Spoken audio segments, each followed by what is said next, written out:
Hi, Rhys here, and I'm going to answer some of the most common questions about superficial siderosis, which is the ultra-rare neurodegenerative condition I was diagnosed with in 2016.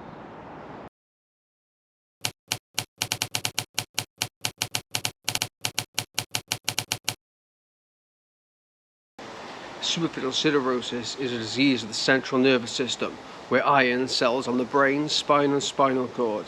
The iron is toxic to the nerves and causes damage over time.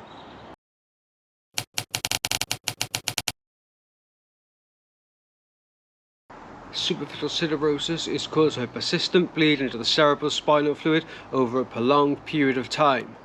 The bleed will eventually overwhelm the body's capability to remove the full blood product, leaving iron deposits on the brain, spine and spinal cord.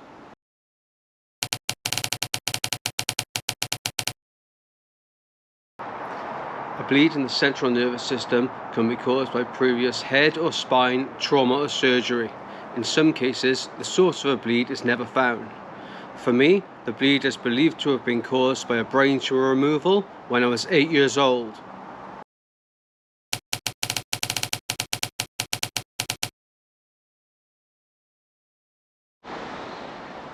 Hearing loss, tinnitus and loss of smell are some of the first symptoms to onset of superficial siderosis.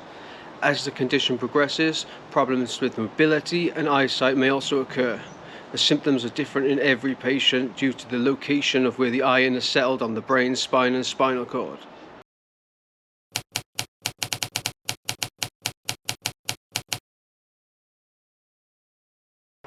An MRI scan is able to see the iron deposits on the brain, spine and spinal cord. Then a lumbar puncture is able to tell whether a patient has an active bleed in the central nervous system. This is usually done by the presence of xanthochromia, which is the breakdown of blood product in cerebrospinal fluid.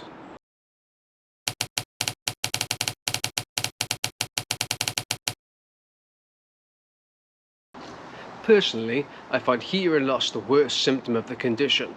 Prior to developing superficial siderosis, I was a musician, so this has had a massive effect on my life.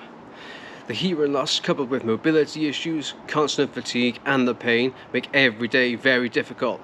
I've lost my independence and I'm now unable to work.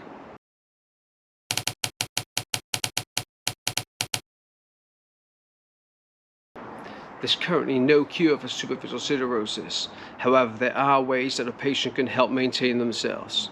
A good diet and exercise is highly recommended. Also, getting the bleed stopped is a must, but stopping the bleed won't stop the degeneration caused by the iron that's already present in the central nervous system.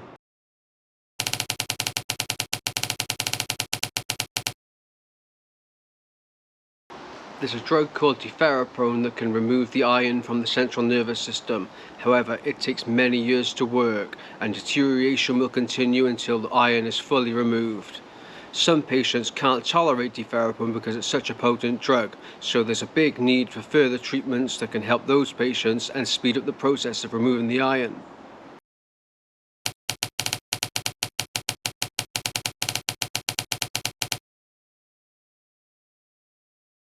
My hopes for the future are more research, more awareness, better treatments and earlier diagnosis for anyone who's yet to be diagnosed with superficial siderosis. And of course, a cure would be the best thing possible.